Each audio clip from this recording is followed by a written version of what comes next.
Le chef des bambous, cité par la radio onusienne, alerte et dit, je cite, nous constatons que les terroristes du 1-23 veulent couper la route de Goma-Sake et prendre Somiki, la cité de Kibirizi, Kichanga et prendre aussi Kirolirwe pour aller dans les entités minières de Rubaya dans les Massissi. Voilà notre inquiétude.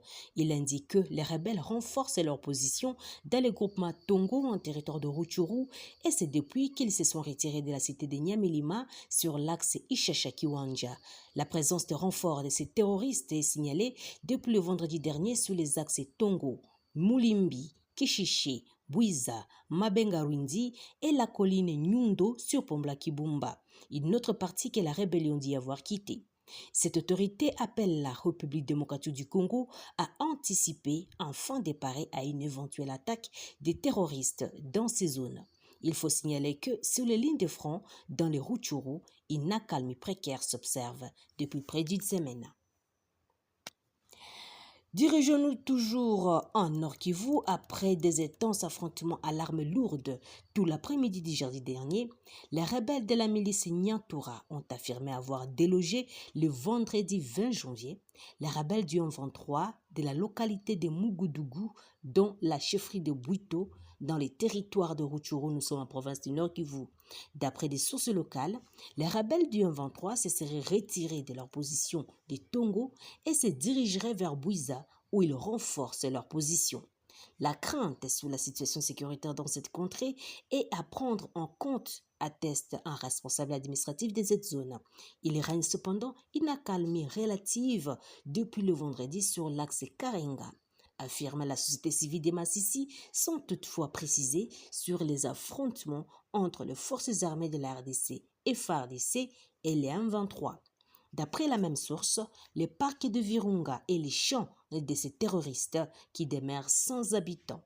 Le lieutenant-colonel Guillaume Njike Kaiko, porte-parole de l'armée congolaise, affirme que l'armée respecte la trêve, mais se défendrait toutefois devant toute attaque afin de sécuriser le territoire congolais. En rappel, le mouvement de retrait du 23 se sont observés depuis le soir du dimanche 15 janvier dans plusieurs agglomérations du territoire de Rutshuru. Ces retraits, qui s'enregistrent dans le cadre de la feuille de route de mini-sommet de Luanda, a commencé dans le parti est de Kiwanja et s'est poursuivi le lundi 16 janvier. Mais les habitants de cette région indiquent que la société civile reste sceptique quant à ces mouvements de retrait. Ils parlent de distraction sans doute, afin de pouvoir tromper l'opinion nationale qu'internationale, étant donné que la date de l'ultimatum leur lancé a déjà expiré depuis le 15 janvier.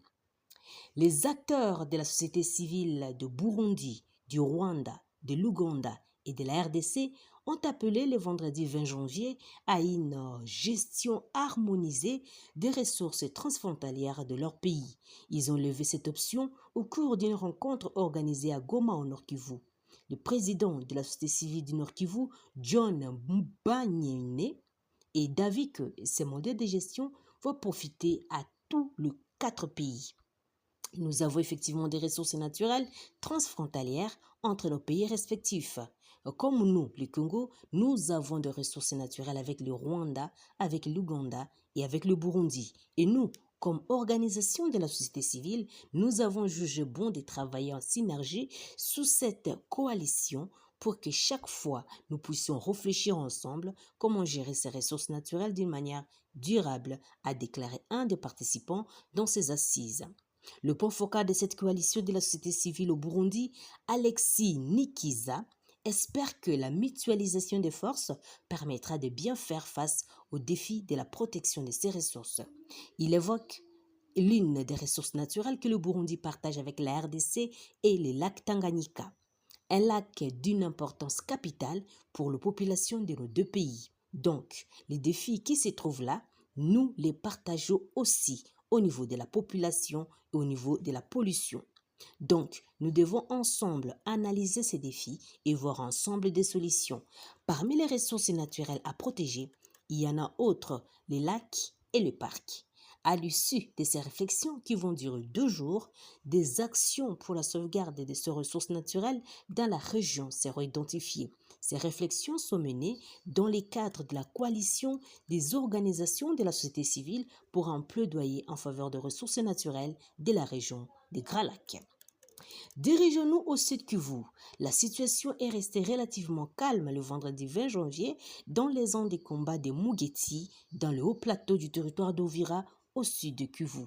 Le militaire du 3301e régiment des forces armées de la RDC se battait depuis dimanche 15 janvier avec les combattants Twiraneho.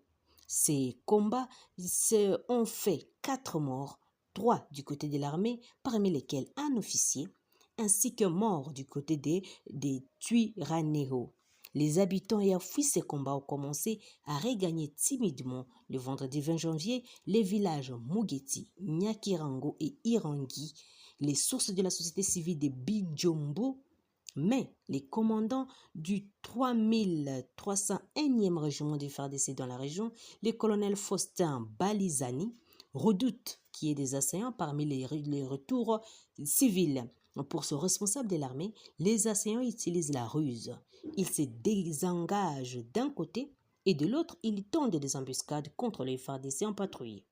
Les commandants du 3301e régiment demandent aux civils de se désolidariser des détenteurs d'armes, parmi lesquels se trouveraient les combattants Twiraneho. Dans le secteur voisin d'Itombwe, précisément à Mikenge, une vive tension est observée depuis le vendredi 20 janvier entre les déplacés internes et la population locale. Ces derniers soupçonnent les autres d'héberger les combattants Twiraneho venus des Kalingi dans les camps de Mikenge, lesquels vont attaquer les FARDC dans les groupements Bijombo. Les miliciens Mai Mai considèrent donc les déplacés internes de Mikenge comme étant des complices des Twiraneho.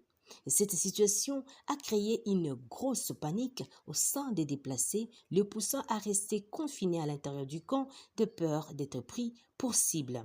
Les responsables des task force et des FARDC disent travailler conjointement pour calmer la situation et empêcher que ce qui se passe à Bijombo ne se répande dans la zone voisine. Les miliciens Nyatura ont affirmé le vendredi 20 janvier avoir délogé les 23 des Mugudugu dans la chefferie de Buito, territoire de Rutshuru. Et c'est là après des tenses combats à l'arme lourde tout l'après-midi entre cette milice et cette rébellion. Et selon des sources locales, les terroristes du 23 se seraient retirés de leur position du Tongo et se dirigeraient vers Buiza où ils ont renforcé leur position. Un responsable administratif local a exprimé sa crainte sur la situation sécuritaire dans cette contrée. Autre chose dans cette information, l'influent ex-conseiller privé du chef de l'État, Fortuna Bisselele, a été conduit ce vendredi sous bonne escorte au parquet de Kinshasa, en République démocratique du Congo. 5 jours après avoir été débarqué du cabinet du président Félix Tshisekedi Tshilombo, où il jouait un rôle stratégique. M. Bisselele est arrivé au palais de justice de la RD Congo à 17h40, escorté par 3 fourgonnettes noires, dont une les transportait avec une dizaine de militaires armés. Équipe rouge fixée sur la tête, masque noir couvrant les nez et la bouche, et une paire de babouches aux pieds, l'ex-conseiller Bisselele était directement conduit dans les locaux du parquet près la cour d'appel de Kinshasa-Gombe. Plusieurs minutes après son arrivée, le président de cette cour a quitté les parquets pour rejoindre son bureau sans faire des déclarations. Selon plusieurs sources officielles, M. Bisselele était interpellé depuis 14 janvier pour des raisons d'enquête. Les motifs ayant conduit à cette interpellation n'ont jamais été révélés par les officiels. Réputé proche et influent auprès du président de la République, plusieurs médias locaux et étrangers ont fait état de soupçons de connivence avec un pays voisin, le Rwanda, qui soutient les groupes terroristes du mouvement du 23 mars. Des sources ont aussi indiqué à l'agence congolaise de presse que l'ex-conseiller détenait aussi un passeport rwandais en cours de validité. Les mêmes sources ont également révélé qu'une importante somme d'argent liquide était trouvée dans l'une de ses résidences de Kinshasa. L'M23 est un groupe terroriste défait en 2013 qui a repris ses activités de déstabilisation de l'Est du Congo fin 2021 grâce au soutien en troupes et un armement des Kigali, ce groupe terroriste contrôle plusieurs localités de la province du Nord Kivu. Nous sommes pratiquement arrivés à la fin. Merci à vous tous de nous avoir suivis. N'oubliez pas de vous abonner massivement et d'activer la petite cloche de notification pour recevoir nos informations à temps réel. Depuis Bunia, Santi Chisenga pour Afro Info 1043.